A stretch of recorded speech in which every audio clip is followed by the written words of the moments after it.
tema na tela, de propósito. E a gente vai ler no NVI, Êxodo capítulo 3. Eles vão colocar na tela ali. Eu vou falar sobre um homem. Ela vai colocar aí, eu já esqueci o título da pregação, deixa para lá. Êxodo 3, um homem, relações. Esse é o tema. A gente vai trabalhar esse tema de Êxodo capítulo 3, verso 1. Eu vou ler na NVI. Moisés pastoreava o rebanho de seu sogro Jetro, que era sacerdote de Midian. Um dia levou o rebanho para o outro lado do deserto e chegou a Horebe, o monte de Deus. Verso 2, ali o anjo do Senhor lhe apareceu numa chama de fogo que saía do meio de uma sarça. Moisés viu que, embora a sarça estivesse em chamas, não era consumida pelo fogo. Que impressionante, pensou. Por que a sarça não se queima? Vou ver isso de perto. O Senhor viu que ele se aproximava para observar, e então, do meio da sarça, Deus o chamou. Moisés, Moisés, eis-me aqui, respondeu ele. Então disse Deus, não se aproxime, tire as sandálias dos pés, pois o lugar em que você está é terra santa. Disse ainda, eu sou o Deus de seu pai, o Deus de Abraão, o Deus de Isaque, o Deus de Jacó. Então Moisés cobriu o rosto, pois teve medo de olhar para Deus. Disse o Senhor, de fato tenho visto a opressão sobre o meu povo no Egito, tenho escutado o seu clamor por causa dos seus feitores e sei quanto eles estão sofrendo. Por isso desci para livrá-los das mãos dos egípcios e tirá-los daqui para uma terra boa e vasta, onde há leite e mel com fartura, a terra dos cananeus, dos hititas, dos amorreus, dos ferezeus, dos heveus e dos jebuseus. Pois agora o clamor dos israelitas chegou a mim e tenho visto como os egípcios os oprimem. Vá, pois, agora, eu envio a Faraó para tirar do Egito o meu povo, os israelitas. Amém? Vamos orar nesse momento? Eu quero que você entregue ao Senhor a sua jornada de crescimento espiritual. O Senhor é o meu pastor e nada me faltará. O Senhor te toma pela tua mão direita e te ajuda, diz a palavra de Deus. E Ele vai te guiar neste ano, nesta semana, vai guiar Alfredo naquele lugar que ele vai ser luz, mas vai guiar você também. Vamos orar nesse momento? Senhor, guia-nos, Senhor. Bom pastor, guia-nos, bom pastor. Confiamos em Ti. Eu confio em Ti, Jesus. Eu confio em Ti, Senhor, que ainda que eu ande pelo vale da sombra da morte, o temor não vai me sobressaltar, porque a Tua presença estará comigo mais forte que o temor. Eu Te louvo porque, Senhor, a Tua presença anula as outras forças competitivas. Senhor, nós estamos aqui para dizer, Senhor, nós somos barro, vaso nas Tuas mãos e Tu és o oleiro. Eis que nós estamos na olaria do Senhor para sermos moldados. Senhor, confiamos que toda e qualquer dor que vier sobre nós ao longo da jornada cooperará para bem da nossa própria existência, para o bem de sermos semelhantes a Jesus, para o bem de sermos aquilo que Tu queres que sejamos. Nós estamos aqui com este pensamento, Deus. Confiamos em Ti e queremos que esta noite seja importante para aquilo que nós acabamos de orar e crer. Em nome de Jesus. Amém e amém. Você pode falar para a pessoa do seu lado assim: Deus está no controle do seu processo. Glória a Deus. Glória a Deus, glória a Deus. Deus está no controle do seu processo. Glória a Deus. Eu queria, queridos, que você acompanhasse comigo alguns pensamentos. Existem palavras na Bíblia que são icônicas. Eu não vou ler muito a Bíblia, vou citar dessa vez as passagens bíblicas, mas são icônicas porque elas remetem você a pensamentos que são essenciais nas Escrituras. Não são passagens como, por exemplo, um Gênesis 34, Diná abusada daquele pessoal lá de Siquém. Não, não são passagens como genealogias. Essas passagens são simplesmente essenciais. Gênesis capítulo 1 fala do caos que Deus põe em ordem. E Gênesis capítulo 1 fala da criação, quando Deus ele determina que as coisas aconteçam pelo poder da sua palavra, e antes de fazer qualquer coisa essencial, ele põe ordem em todas elas. Também fala no Gênesis 1 acerca do que ele quer para o homem. Governe ele, domine, sujeite, etc. e tal. Ou seja, Gênesis 1 praticamente você tem que decorar, você tem que entender. O Gênesis 1 é uma passagem icônica, mas Gênesis 12, eu coloquei ali, é outra passagem icônica. Sai da tua terra, da tua parentela, para a terra que eu te mostrarei, farei de ti uma grande nação, engrandecerei, e teu nome em ti serão benditas todas as famílias da terra. É simplesmente o Evangelho. Gálatas capítulo 3:8 diz que esse texto é o Evangelho. Ele anunciou o Evangelho dizendo: em ti serão benditas todas as famílias da terra. Deus está falando com Abraão, mas está pensando em Feira de Santana. É tão importante essa passagem que ela é simplesmente: Abraão é teu pai. Não, Abraão é o pai dos judeus. Não, é teu pai. Se você crê, ele é teu pai. Ele é pai de todos os que creem. Êxodo capítulo 12 é outra passagem essencial. Essencial. Por quê? Porque ela estabelece a Páscoa. A Páscoa e a saída do povo de Israel, a passagem pelo Mar Vermelho. São duas passagens juntas. Em 12, eles executam a Páscoa, o anjo da morte passa de madrugada e eles saem. Eles saem de madrugada. Então é a mesma passagem. Eles saem e atravessam o Mar Vermelho logo a seguir. Então essa passagem é essencial. Essa passagem de Êxodo 12, para você que está aqui, ela significa a tua conversão. Se você não deixou a velha vida, a velha escravidão, você não se converteu. Eu não me converti. Ela é simplesmente, quer ver outra? Passou pelo mar. Isso significa que toda pessoa, antes de tomar posse da terra, tem que se batizar. O batismo é a referência que separa você da vida velha para a vida nova. E aí você tem, 1 Samuel 8, importante passagem, o povo de Israel pede um rei. Ou seja, Deus estava governando através de uma teocracia, Samuel era o profeta, mas o povo queria mais, queria imitar as nações e disse: nós queremos um rei. E aí a Bíblia diz que isso pareceu mal aos olhos do Senhor, e aí começa a monarquia de Israel que Deus não queria. Quando você chega em 1 Reis 8, a monarquia já existe, e o templo de Salomão está construído e o templo é inaugurado. O templo é inaugurado, todos ficam em pé, mas depois não conseguem mais ficar em pé, porque a glória do Senhor toma aquele templo. Mas Deus não quer templo. Deus não mandou construir aquele templo. Aquele templo Deus não mandou. Por que nós não construímos aqui? Pode ser útil? Pode. Por que nós não construímos? Porque não tem ordem bíblica para construir nada. Nenhuma ordem bíblica. Por que o povo vive construindo? Porque vive construindo, porque quer construir. Quem quer, pode. Quem pode, quer. Qual é o problema dele? Mas a Bíblia não diz. Pode construir? Pode, não tem problema. Mas diga claramente, não é a Bíblia que diz. E Deus não mandou nem Salomão construir. Davi falou: eu vou construir. Não vai não. Você é um homem sanguinário, quem vai é seu filho. Mas Deus disse: eu vou estar atento a você, se você me obedecer. E se você não me obedecer, eu vou fazer desse templo uma casa de um mictório. Que é um mictório, sabe o que é, né? Latrina. E exatamente assim. Destruiu o templo e as pessoas usavam aquilo para fazer xixi. E quando passassem, aquilo era o templo de Salomão, que hoje estão fazendo xixi. Está escrito lá em 1 Reis 8. Aliás, essa passagem não é hoje, é anterior.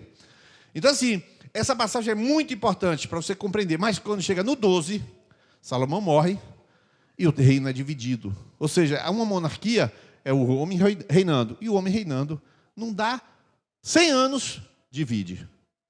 É ego contra ego, infelizmente. No entanto, Isaías 53, aliás, desculpa, 2 Crônicas 36, para mim, vou pedir que coloque na tela, Edlin, o verso 16. 2 Crônicas 36, 16, para mim é o versículo mais triste da Bíblia. Olha o que vai dizer 2 Crônicas 36, 16. Esse versículo, pode voltar um pouquinho, que é o 16, começa um pouquinho antes. Olha o que diz. Está falando que o povo de Israel ouviu muitos profetas, não sei o quê, não sei o quê, não sei o quê. E você vai ler uma parte quando eu disser, preste atenção, que terrível versículo. Mas eles zombaram dos mensageiros de Deus, desprezaram as palavras de Deus, as palavras dele, expuseram ao ridículo seus profetas, até que a ira do Senhor se levantou contra o seu povo. Pode ler o resto. para mim, é o versículo mais triste da Bíblia. Porque Deus dizer que a ira se levantou e já não tinha remédio, Deus diz que não tem remédio. Então, para mim, é um versículo icônico. Ele é um versículo que você precisa entender. Chega uma hora que não tem mais jeito. Eu vi uma parábola de uma vez de um pastor contando, na verdade foi César Castellanos, que tinha um pastor que brincava muito com as coisas de Deus. E ele contou a parábola como se o pastor tinha uma pérola e ele jogava para cima. E aconteceu, aquele pastor e tal. Ele aplicou essa história ao caso daquele pastor que brincava muito. Ele estava no navio e jogava para cima assim. Tinha achado uma grande pérola. Ele jogava para cima assim, jogava para cima, ela caía na mão, jogava para cima. Ele no navio disse: tô rico, jogava para cima. Aí fazia assim. Até que numa hora que ele falou assim, ele jogou para cima, veio uma onda e balançou. E na hora que balançou, a mão não caiu exatamente no mesmo ponto. A pérola caiu, ele saiu correndo e a pérola foi, pum, caiu no mar. E o homem voltou a ser pobre. E aí ele disse: eu conheci um pastor, que a igreja era muito grande, e ele brincou com a unção, brincou com a seriedade, brincou com as coisas de Deus, e o ministério dele simplesmente acabou. Essas coisas que não tem remédio. Tem gente que esfria e nunca mais volta. Então, eu lhe digo, é mais fácil uma pessoa se converter do que um crente frio se requentar. Porque ele tem que ouvir a mesma coisa para aplicar fé. É muito complicado. Mas isso aí é outra história. Isaías 53, você conhece aquela pregação? É o verso central sobre o Messias. Quem deu crédito à pregação, verdadeiramente, ele levou sobre si. E Malaquias 3 e Malaquias 4, a última passagem da Bíblia, do Antigo Testamento, que diz que o Senhor enviaria o seu anjo e diz que enviaria Elias. Ou seja, Jesus viria, mas Elias viria. Elias era João Batista. E a última palavra da Bíblia, no Antigo Testamento, melhor dizendo, é a palavra maldição. Até que eu venha e fira a terra com maldição. A última palavra, Malaquias. Essas passagens são muito importantes, tem outras importantes, mas nós vamos pensar aqui na passagem do Êxodo 3, que é outra passagem importantíssima. Eu queria que você prestasse atenção, porque Deus vai chamar você essa noite, de forma muito clara. Um homem perdido. Quem é esse homem perdido? Moisés. Por que Moisés está na terra de Midian? Cuidando de coisas periféricas. Ele não precisava cuidar de ovelhas. O que ele está fazendo lá? Ele está cuidando de ovelhas do seu sogro. Por que ele está cuidando de ovelhas do seu sogro? Porque ele está preso no passado. O que aconteceu com ele? Ele tinha uma convicção de chamado, foi então visitar os egípcios, mas ele não tinha o tratamento de caráter necessário para ser líder. Ele era um homem de 40 anos, só que era impulsivo, convicto das suas certezas, da sua capacidade. Então ele disse: eu tenho um chamado mesmo. E quando ele viu um israelita sendo oprimido por um egípcio, matou o egípcio. E a partir daquilo ele foi descoberto e ele foi embora para Midian para não morrer. Foi embora para não morrer. Mas ele já tinha tomado uma grande decisão. Hoje eu estava estudando em Hebreus capítulo 11, que diz assim: pela fé Moisés, sendo chamado, recusou ser chamado filho da filha de Faraó. Então, antes de acontecer esse negócio, a mulher resolveu: eu vou registrar você no cartório. Não, quero não. Não, por que não? Você é meu filho. Não, não sou. Eu sou filho de... Joquebede. Não, Joquebede. Falei essa música aqui. Meu Deus do céu. Filho de Arrão. Pronto. Filho de Arrão. Né? E aí, não vou dançar, nem pense. E aí, ele filho daquela menina: não, você é meu filho. Não sou. E ele decidiu que não ia ser filho da filha de Faraó. Deu uma confusão. Só que a Bíblia não diz qual é essa confusão. Só diz que deu. Mas nessa hora, perto daquela época, ele mata um egípcio, então ele perde tudo. Esse homem vai embora, não tem missão mais, está cuidando de ovelha, não precisa cuidar de ovelha, porque não nasceu para isso. E esse homem também está preso ao passado, porque o negócio dele é fugir.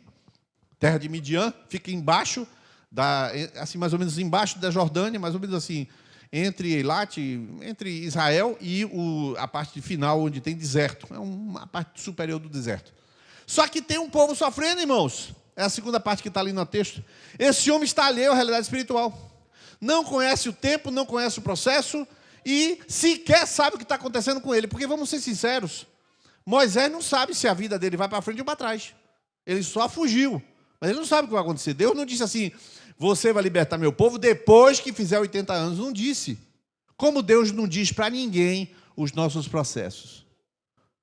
Deus não diz. Vai me dizer que Deus disse para Bia o que ia acontecer, senão não tinha feito o chá de Revelação de tarde. Vai entender? Irmãos, eu levei Eide e os filhinhos, meus netos, na terça-feira no aeroporto. Quando eu estou no aeroporto, pastor Marcos de Olindina me manda uma mensagem dizendo: estou desolado. Um amigo acabou de morrer carbonizado num acidente no Maranhão.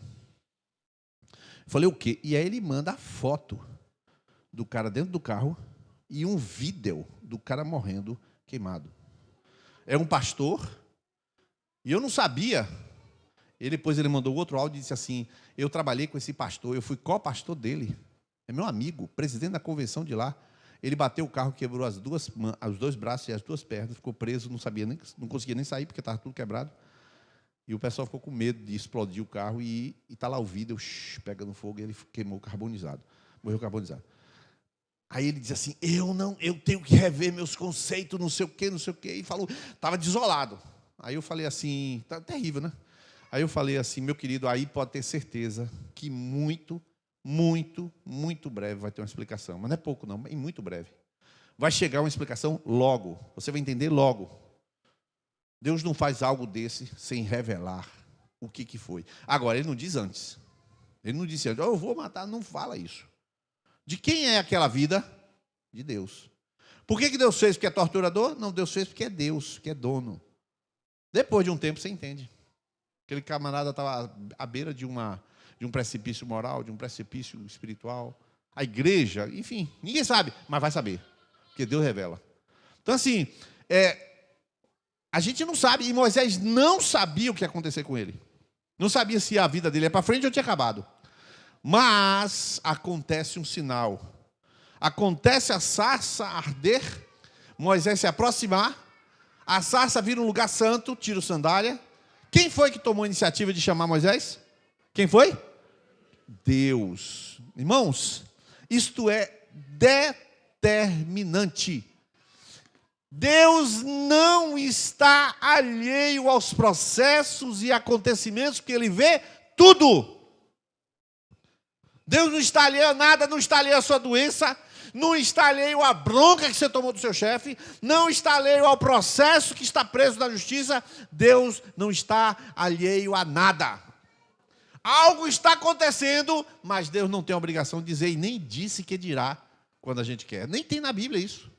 Eis que revelarei aqueles que eu preferi. Não tem esse versículo na Bíblia. Não tem. A segunda coisa, essa é muito importante, Deus se importa. Irmão, você está preocupado com o seu problema, mas Deus está preocupado com outras pessoas. Você está preocupado com alguma coisa desse tamanho, que você fez ficar desse tamanho, e Deus está dizendo, eu sei o que é uma coisa desse tamanho. Eu vou repetir. Você está preocupado com uma coisa desse tamanho, que você está dizendo que é desse tamanho, e Deus lhe diz, eu sei o que é uma coisa desse tamanho. Uma coisa desse tamanho é um povo inteiro de 3 milhões de pessoas gritando e gemendo. Isso é uma coisa grande. Isso é uma coisa grande. A gente tem essa mania, numa composição de tantos analgésicos que a gente tem, uma dorzinha apareceu, é problema. Estava lá também nessa semana aí, e eu disse, vou ver nas pedras, né? Nas pedras, lá nos arrecifes, eu vou procurar um ouriço para Dan e para Mariana, correr de voo, né? Aí você, só que coisa de voo que não está tão preparado fisicamente, porque não vem no nosso exercício aqui toda semana. Aí eu pisei lá mas não é porque eu pisei errado mesmo, numa burrice. Quando eu pisei lá, na pedra, irmão. Mas tomei uma queda lá em Itapuã. Machucou aqui, mas o dedo esgaçou o dedo. Esgaçou mesmo, saiu uma pele, assim, um pedaço. Aí, sabe o que eu fiz? Nada. Fiz nada. Está tudo aí, do jeito que ficou. Do jeito que bateu, está aí. Não remédio, não botei bandeira, não botei nada. Dor. O que é dor? Dor não é nada, irmão. A dor não é nada. Tem dores muito maiores do que essas. Deus estava vendo as coisas que estavam acontecendo de verdade. Não era feridinha, não. Moisés, eu estou aqui sozinho, só com as ovelhas. Mas está com as ovelhas. Tem gente que nem ovelha tem, nem água tem, não tem nada. Cuidado para não aumentar o tamanho do problema. Mas, terceiro ponto. Lê para mim o terceiro ponto. Toda a igreja, 1, 2, 3, já. Deus tem um tempo sob seu controle.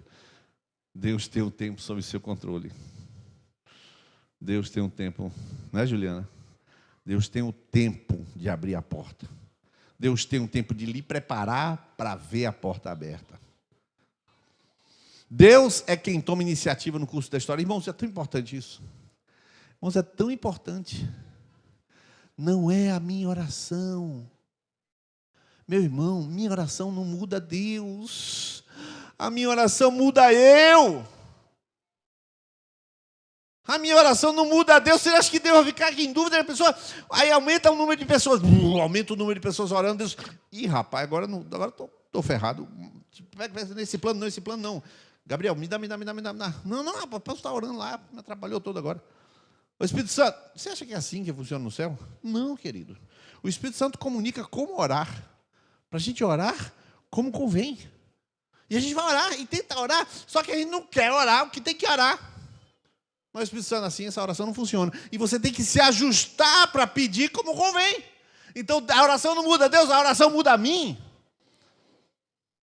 Por quê? Porque é Deus que quer realizar as coisas. Entenda isso, Deus quer realizar. Deus quer você casado, Deus quer você próspero. Só que você quer próspero do seu jeito e não vai dar. Você quer as coisas do teu jeito e do teu jeito não, ele está fora. Vá, ele não vai. Porque a bênção do Senhor é que enriquece e não acrescenta dor. É a bênção que faz prosperar. Então as coisas elas são diferentes quando Deus está na jogada. E aí, o que acontece com Moisés? Eu queria que a igreja lesse 103, 19. Vamos ler esse versículo. Todo mundo, 1, 2, 3, já.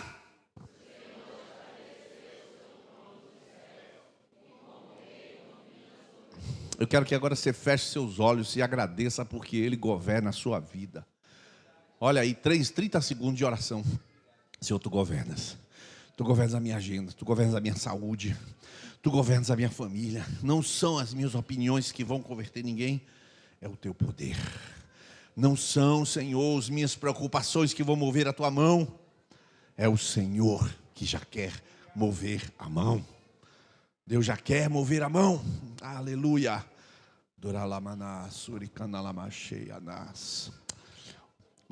Olha para aqui agora. O Êxodo capítulo 3, uma passagem icônica. As coisas acontecem, primeiro, porque Deus vê. Segundo, porque Deus se importa. E terceiro, os acontecimentos estão com Ele. Mas isso só vale para quem está debaixo da autoridade dele, é lógico. Porque para os outros a coisa acontece, ele nem vê o que está acontecendo. Então essas coisas acontecem dessa maneira. Por isso é que Deus estabelece princípios. Por isso que Deus estabelece um caminho, uma forma de você entender.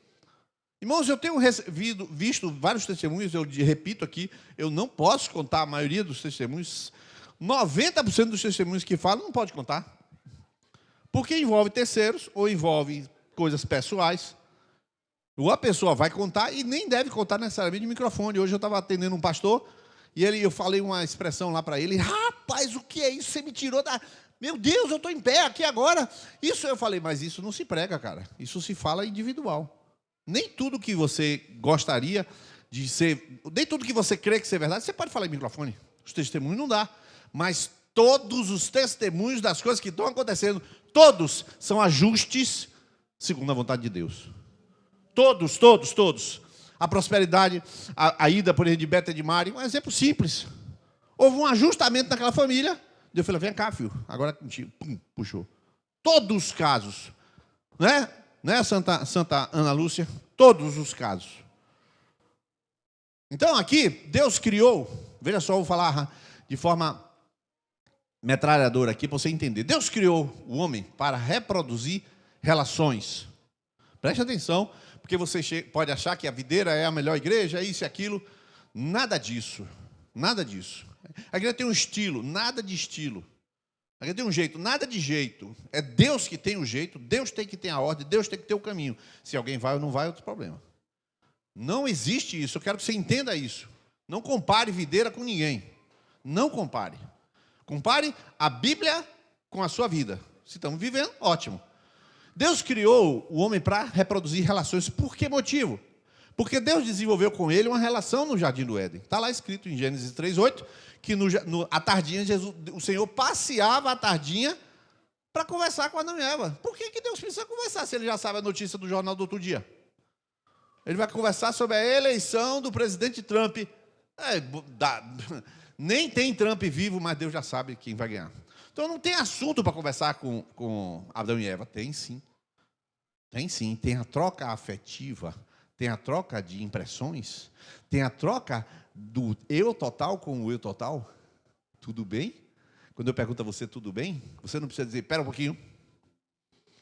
Meu açúcar está em 125, minha colesterol está em 342. Espera aí um pouquinho, eu estou lembrando aqui. Não, nem tudo está bem. Nem tudo está bem. Eu tenho gordura aqui no fígado, mas a esteatose diminui. Não é assim que se responde, tudo está bem.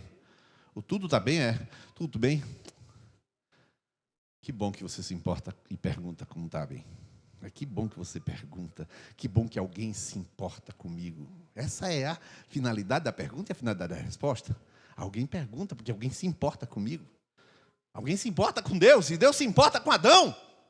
Não tem nada a ver com o assunto, tem a ver com o seu eu e o meu eu. Nós nos encontramos numa relação. Que coisa fantástica. E Deus chamou Abraão e tornou Abraão amigo dele. O que Abraão tem para Deus, pelo amor de Deus? Olha para as estrelas, se as pode contar. Olhou para cima, assim será a tua descendência. Ele creu feito uma criança. Aí o diabo falou, tu vai crer nisso? Aí ele foi de Deus, eu creio, meu filho. Hoje eu estava falando com aquele pastor que eu conversei, falei uma coisa muito forte da Bíblia. Ele, rapaz, eu nunca vi isso, meu filho. Se a Bíblia disser que Jonas engoliu a baleia, tu não acredita? Diz que a baleia engoliu Jonas. Tanto faz diferença. Jonas engoliu a baleia engoliu Jonas. Tanto faz para mim, porque está escrito, é verdade. Então, Deus chamou Abraão e Abraão creu. E ele virou amigo de Deus. Está escrito esses 3 versículos aí, 2 Crônicas 20, verso 7, Isaías 41, 8, Tiago 2, 23. E ele repartiu, agora sim, eu vou ler. Gênesis 18, ela vai colocar na tela. Gênesis 18, 17, que esse versículo é fora do comum. Deus está conversando no céu. Queridos, isso não é bate-papo com Abraão, é bate-papo no céu. Elohim. Aí está, Elohim é deuses, né? No hebraico. Então o Senhor disse, no céu, falando com quem? Falando entre si. O Pai falando com o Filho e com o Espírito Santo. Esconderei de Abraão o que estou para fazer? Abraão será o pai de uma nação grande e poderosa. Por meio dele todas as nações da terra serão abençoadas. Pois eu escolhi para que ordene os seus filhos e os seus descendentes que se conservem no caminho do Senhor, fazendo o que é justo e direito para que o Senhor faça vir a Abraão o que ele prometeu. Isso é Deus conversando com Deus. Aí, verso 20, olha o que vai dizer no 20. Disse, pois, o Senhor. Aí ele desce, entre o 19, Abraão, eu vou destruir Sodoma e Gomorra. E por que falou? Porque não pode deixar de falar com um amigo. Abraão é meu amigo. Deus fez Abraão ser seu amigo. Vamos voltar para o esboço. O que a gente tem, então, é que Deus está construindo. Veja só, que você vai entender o que isso tem a ver com Moisés, e muito. Deus, então, transforma Abraão, reparte os segredos, depois encontra Isaac e conversa com Isaac lá em Gênesis 26. Depois aparece para Jacó. Jacó está indo embora, faz um trato de dízimo. Se o Senhor me abençoar, ele aceitou o trato, porque Deus está buscando o homem. Depois Deus permite que José vá no buraco, venda para o Egito, e Deus vai junto. A Bíblia diz em Gênesis 39, 2, e estava o Senhor com José. O que Deus tem que fazer numa prisão, pelo amor de Deus? O que Deus tem que fazer? Andar junto com seus amigos. Entende isso? É uma relação. Quem inventou a relação? Deus. Deus inventou o relacionamento. Então isso aqui é muito claro. Eu queria que você lesse a parte que está em azul. Fica mais óbvio, mais do que óbvio. O quê? Vamos ler em azul, 1, 2, 3.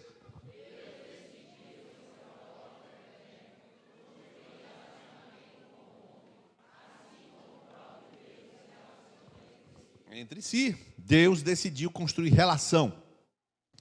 E aí você segue e volta para Moisés.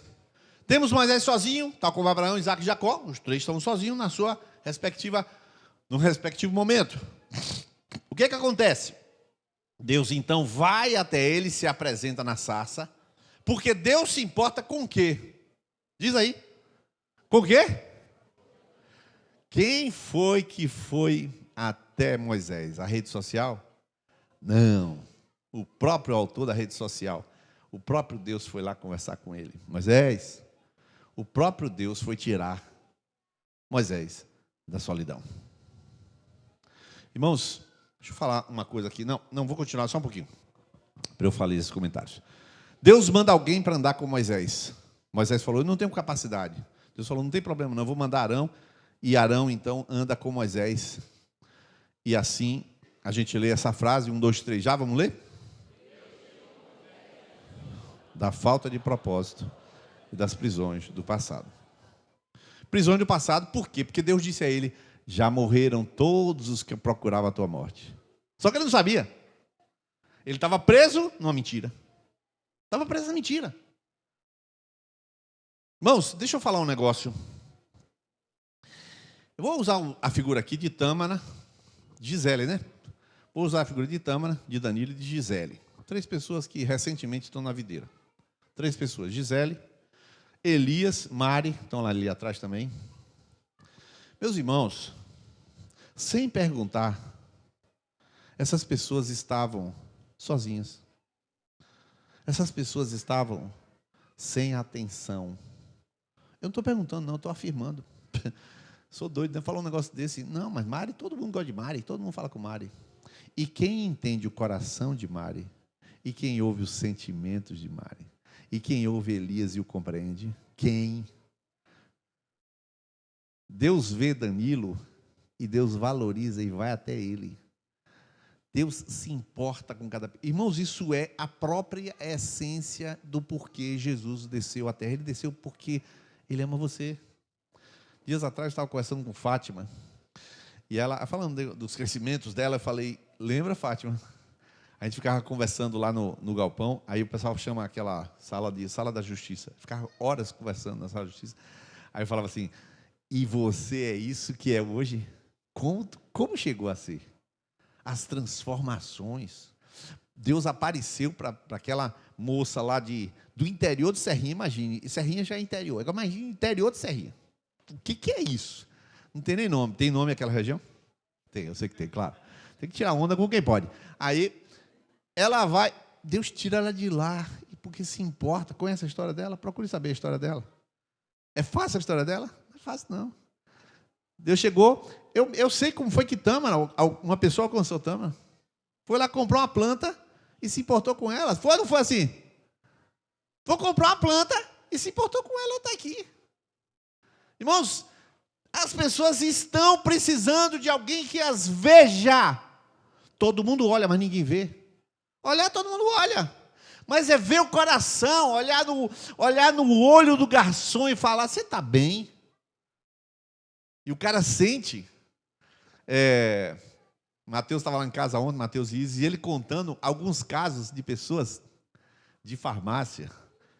Falando de tal, que as pessoas se importam quando você... Ele entra na sala, se importa, ele te ouve, Mateus. Porque é assim que funciona. Deus está se movendo para tirar as pessoas dessas suas prisões. Mas a maioria das pessoas pensa no herói. Moisés tinha na cabeça que ele ia ser o cara que ia livrar o povo de Israel. Está escrito isso em Atos 17, 25.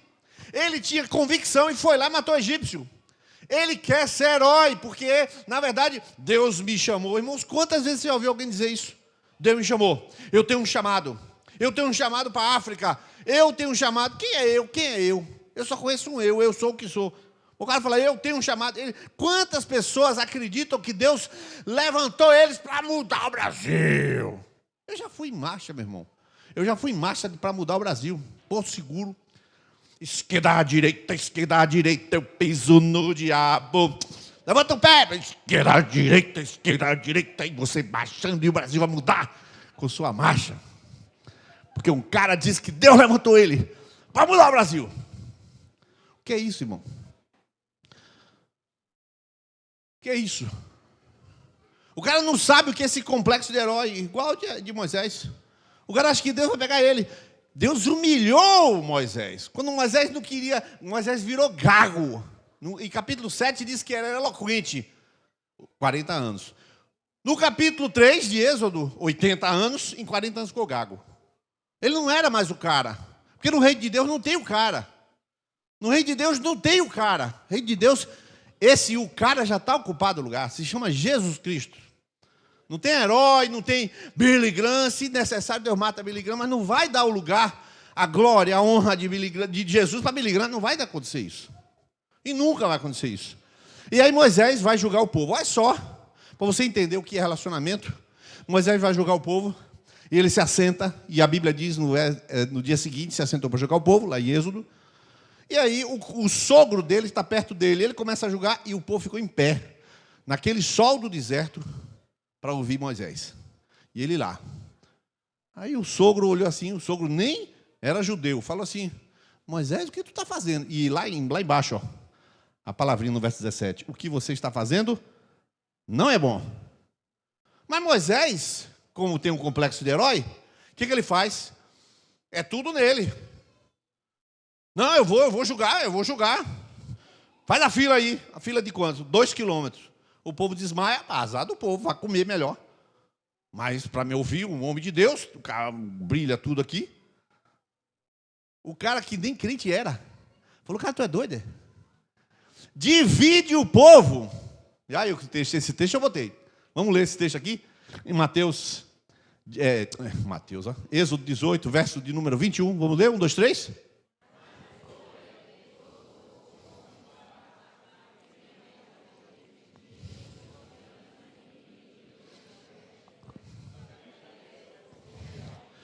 De 100, de 50 e de 10. Um incrédulo já sabia que heroísmo não é a praia de uma coisa que vai funcionar. Não é. Por que a igreja tem vários presbíteros? Tem que ter mais. Tem que ter mais. Não está fundada em Niles, não está fundada em Cláudio, não. Está fundada na estrutura que toca no coração das pessoas. Você entende? Quem foi que inventou? Não foi Moisés. Quem inventou foi Deus, só que Moisés não captou, Moisés vivia solitário. Moisés era... Vou brincar, tá? Vou exagerar aqui, Deus não vai ficar chateado. Moisés era um sociopata? É claro que não. Moisés estava depressivo? Talvez. O fato é que Moisés estava isolado. Então ele não sabia exatamente como funcionava. Aí quando Jesus começa o seu ministério, olha o que está escrito lá. Quando Jesus começa o seu ministério, o que ele faz? Primeiro, relacionamento. Você se lembra que esse texto bíblico diz assim: voltando-se, vendo Jesus que os dois seguiam, que era André e Felipe, André e Pedro e André, e perguntou-lhes: o que vocês querem? Eles disseram: Rabi, que significa mestre, onde estáis hospedado? Respondeu ele: venham e verão. Eu queria que a igreja lesse até o resto do versículo agora, da palavra então em diante.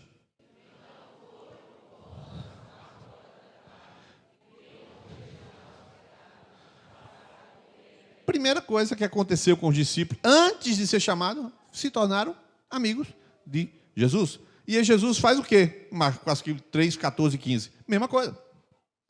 E escolheu 12, designando como apóstolos, para quê?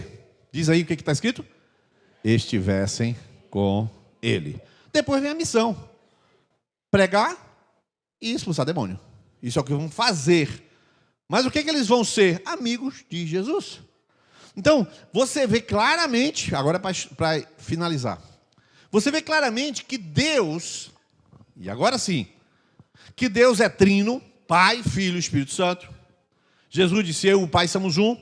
Também disse assim: eu vou e enviarei um outro Consolador, semelhante.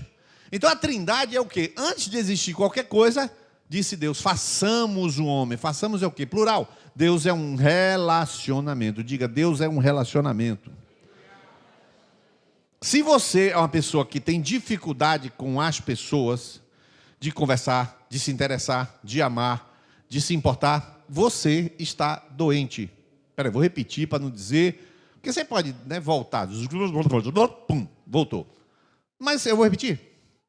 Se você tem dificuldade de se importar, de se relacionar, de se dar em amizade com as pessoas, você está doente. O homem necessariamente é um ser gregário. Quem se isola, diz Provérbios, busca mal para si aquele que se isola. Por que se isola?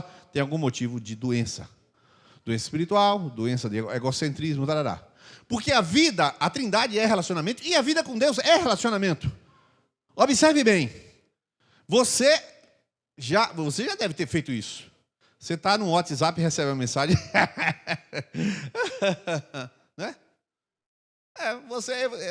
Fica meio, parece pirado, né? Aí você está olhando assim, o cara é doido. É doido mesmo, está olhando para o celular e está rindo. Eu vou fazer o contrário, vou fazer invertido. Aí você fala, é doido mesmo porque está invertido. Não é isso? Mas vamos ser sinceros. Você pega a Bíblia e... Jesus, que coisa... É doido. Não, querido. Você aceita que isso é relacionamento, mas não aceita que isso é relacionamento. Mas não se entrega aqui na conversa com ele, porque isso aqui é um WhatsApp, irmão. Isso aqui é um WhatsApp. Ele manda a mensagem, eu... Eita, rapaz. Irmãos, no dia, terça-feira, eu falei com Vanessa hoje. Na terça-feira eu estou no devocional e Deus fala o seguinte. Eu vou ler para você porque o texto é forte. Eu quero que você veja quanto ele é forte. Eu estou no devocional com Fernanda, a gente faz junto. Deixa eu pegar aqui o de Vanessa. E aí eu falei, Vanessa, a gente estava no devocional, Salmo 22. E o texto foi assim: Tu, porém, me tiraste a salvo do ventre de minha mãe, de manhã. No meio do devocional, que é ele falando, né? A gente parou e falou, Fernanda, tu me tiraste a salvo do ventre. Então tem risco a gravidez. Na Bíblia tem o risco do parto. Nunca tinha visto isso, irmão. Quantas vezes já li a Bíblia? Eu vi aquilo ali e fomos para o chá revelação. Irmãos, eu tinha que ter entendido que isso era um aviso. Eu entendi que isso era uma curiosidade.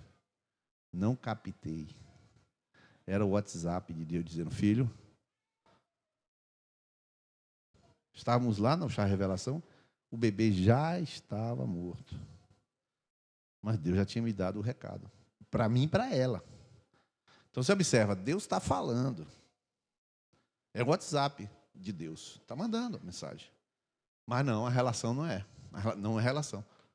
E aí vem Lucas, vai fechar o ano. Qual é a coisa mais importante para você? É você, não? Ele está falando, Deus está falando comigo. O resumo do ano. Fala aí, Lucas. Lucas fala de quê? Da vida devocional. Está com preguiça? Exatamente. Não ama. Você gosta mais do cansaço, de descansar, do que desenvolver uma relação com Deus. Como é que Deus fala? Você se expondo a Ele. Mas Deus fala por Neemias. Não, tudo bem, mas Deus não fala por Levítico. Levítico e Ezequiel é Deus dormindo. Será? Será? Vai para lá, meu irmão, e fica lá diante daquilo, e fica assim, Deus, lê. Não conseguiu ler, lê em voz alta. Veja, uma águia planando estende as asas sobre Moabe. Queriote será capturada. Não vou aguentar isso ler isso não. Aí liga no áudio e fica lá. Uma hora você vai captar aquela Wi-Fi. Pá! E você vai entender ele falando. Você vai dizer, eita, ele está aqui! Porque Deus é uma relação. Ele já é no céu a relação. Só que ele já foi até atrás de Adão, conseguiu. Foi atrás de Abraão, conseguiu. Foi atrás de Isaac, conseguiu. Foi atrás de Jacó, conseguiu. Foi atrás de um cara isolado, conseguiu. Mas vai atrás de você e não dá. Não tem como. Deus está te chamando, irmão, A vida com Deus é relacionamento. A estrutura da existência humana é calcada no relacionamento. Marido e mulher é relacionamento. Família é relacionamento. Igreja é relacionamento. A igreja, por exemplo, é mais do que o povo de Deus. O povo de Deus é Israel. A igreja é povo de Deus. É também, Laos Tolteon. Mas ela é mais. Israel nunca foi chamado de corpo de Cristo. A igreja é corpo de Cristo. A igreja é um com Cristo. A cabeça é Cristo, a gente é corpo, a gente sente Jesus. Eu nunca pergunto aqui, quem está sentindo a presença de Deus? Mas eu sinto, irmão. Eu sinto porque a cabeça está ligada a mim e eu na cabeça. Eu sinto Jesus. A edificação se baseia em quem? Relacionamento. E agora eu termino. A vida em torno de si. Moisés estava ali com as ovelhas, passivo, subutilizado, sem missão, sem propósito, secundarizado, ou seja, ele não era nada, não era ator de nada. Ele só estava preocupado em quê? Em se esconder para não morrer de uma ameaça que não existia. Ele estava preso na sua própria mente. A ameaça não existia, porque o faraó tinha morrido. E a última projeção. Mas Deus estava vendo pessoas sofrer. Deus está vendo o mundo perdido. Deus está vendo o seu tio nas drogas. Deus está vendo o seu sobrinho com problema. Deus está vendo o seu filho perdido. Deus está vendo o necessitado. E Deus não vai falar com ele necessitado. Deus vai falar com você. Você está achando que Alfredo vai ganhar dinheiro? Não. Deus quer falar com os músicos e Deus tem que procurar um que preste para enviar até perto deles. Ele encontrou. Quando Deus está interessado em salvar os músicos, Deus tem que falar com Alfredo. Quando Deus quer falar com os alunos, tem que falar com um professor que tenha mais do que aula, tenha coração. Que Deus tem um coração para os outros. Deus está vendo e sofrendo. Deus estava vendo o que Moisés não via. Deus decidiu agir com Moisés por amor daquilo que Moisés não estava vendo. Irmãos, Deus está vendo as coisas acontecerem em Novo Paraíso. E você não. Aí Deus chama um casal, depois chama outro, depois chama. E essas pessoas, elas vão se enchendo de algumas percepções e alguns sentimentos que Deus tem. Deus fala com elas, mas Deus está vendo muito mais do que consegue mostrar para elas. Meus irmãos, a quantidade de áudio que a Lisiana manda, chorando, meu Deus do céu.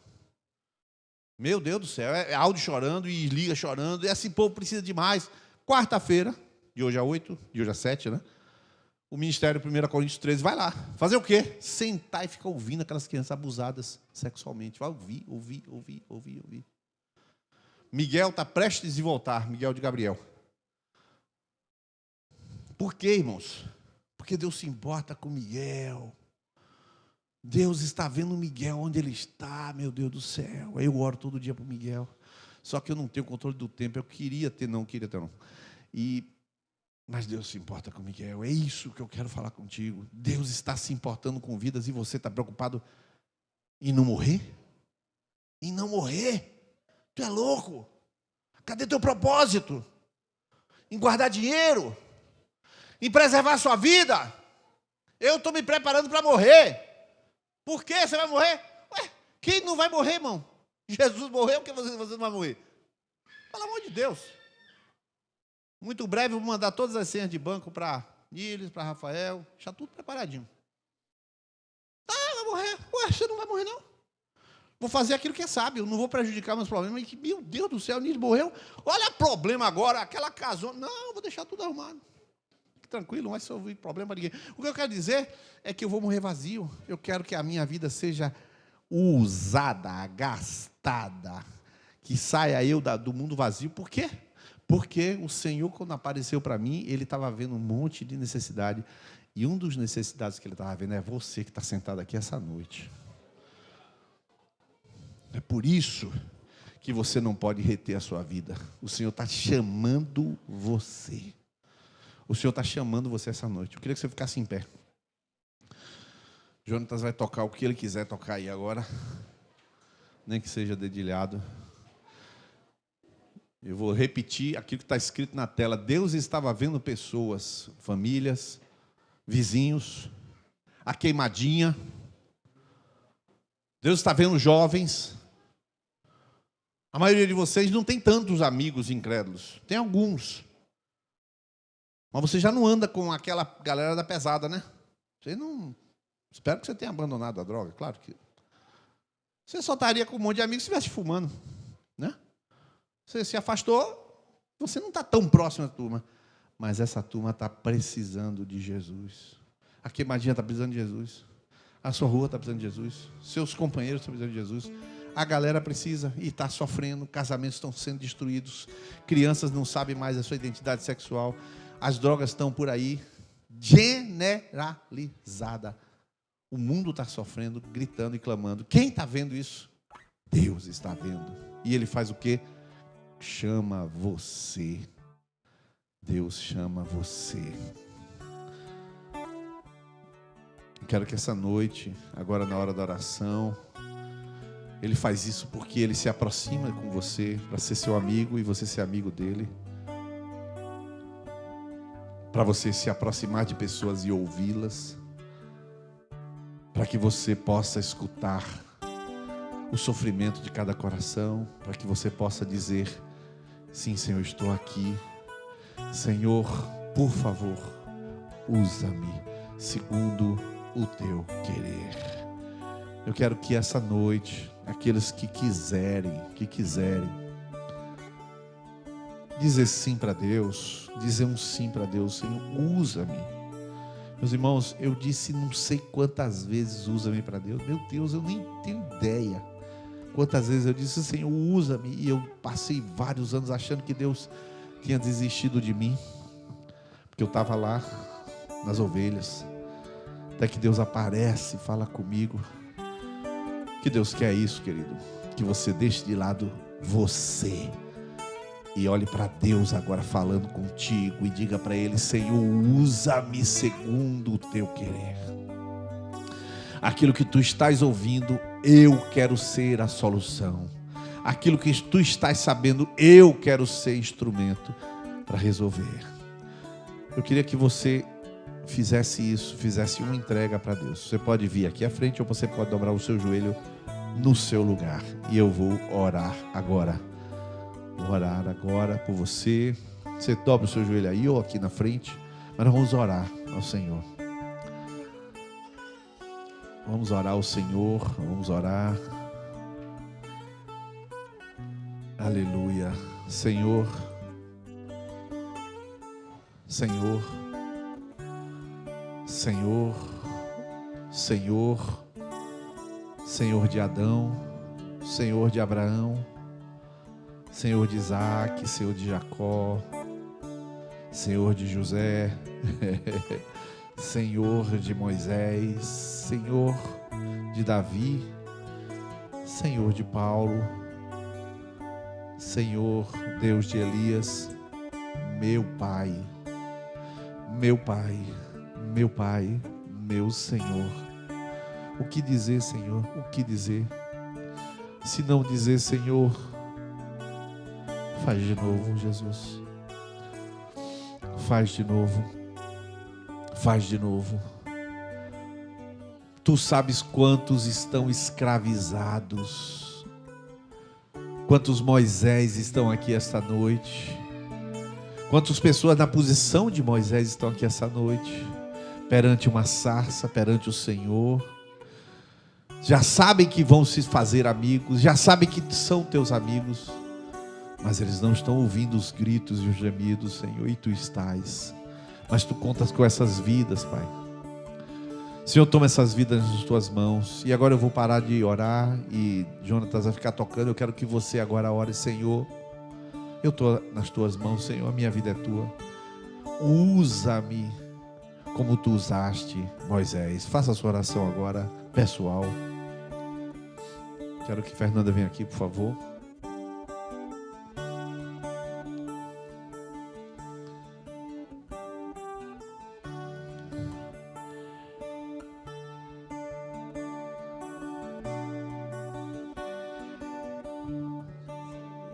Jesus, Jesus, Jesus, Jesus, nós queremos te seguir, Jesus. Nós queremos seguir os teus passos. Nós queremos que a nossa vida seja como a tua vida, entregue, derramada, repartida. Senhor, Tu és o nosso modelo, Tu és o nosso modelo, Tu és o nosso alvo. Toma as nossas vidas, toma a minha vida, toma a vida de cada um que está aqui, Senhor, à frente dizendo sim, toma a minha vida e conta comigo. Faz isso no coração de cada um, Jesus. Tu conheces o coração de todos. Senhor, ajuda a viver a Tua palavra, a viver a verdade do Evangelho, a colocar a sua vida como oferta para alcançar outros, Senhor. Abençoa a cada um aqui presente, Espírito Santo. Venha sobre nós, precisamos do Senhor, da Tua ajuda, do Teu poder. Enche a todos nós de Ti, Espírito Santo, encha-nos de Ti, para que possamos cumprir plenamente a vontade, o propósito de Deus em nós. Por favor, Jesus, toma as nossas vidas, cumpra o Teu propósito, conta conosco. Nós aqui estamos dizendo o sim para o Senhor, sim para a verdade da Tua palavra, sim para viver o Evangelho, sim, Jesus, conta conosco, conta conosco, conta conosco. Em Teu nome oramos, Senhor. Amém. Amém.